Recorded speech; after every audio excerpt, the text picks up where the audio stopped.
گریں گے تاج قدموں میں نبی کا بن کے تو دیکھو گریں گے۔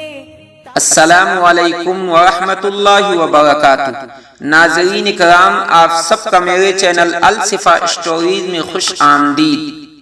سعودی عرب کے وزیر حج و عمرہ ڈاکٹر عصام بن سعید نے مسجد حرام میں معتمرین اور نمازیوں کے استقبال کے مراکز کا دورہ کیا۔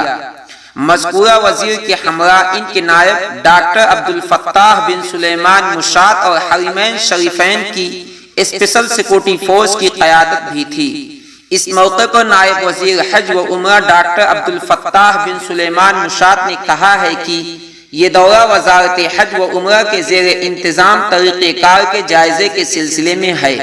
اس کا مقصد رمضان مبارک کی تیاری کے سلسلے میں معتمرین اور نمازیوں کے استقبال کے مراکز میں حفاظتی تدابیر اور احتیاطی اقدامات کے نفاذ کو یقینی بنایا جائے۔ نائب وزیر نے تمام کارکنان پر زور دیا ہے کہ وہ اللہ تعالیٰ کے مہمانوں کے واسطے اعلیٰ ترین معیاری خدمات پیش کرنے کے لیے تمام تر کوششیں کرے اور مملکت کی قیادت کی امیدوں پر پورا اترے۔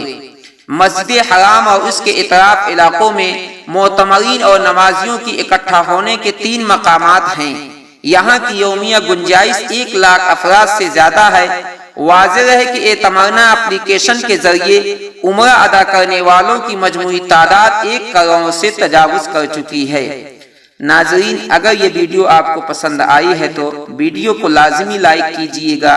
اسی طرح سعودی عرب کے خبر سے باخبر رہنا چاہتے ہیں تو آج ہی ہمارے چینل کو سبسکرائب کر لیجئے، ساتھ میں بیل آئیکن کی گھنٹی دبانا مت بھولیے گا۔ ناظرین، مجھے اجازت دیجئے، ملتے ہیں اگلی ویڈیو میں، تب تک کے لیے اللہ حافظ۔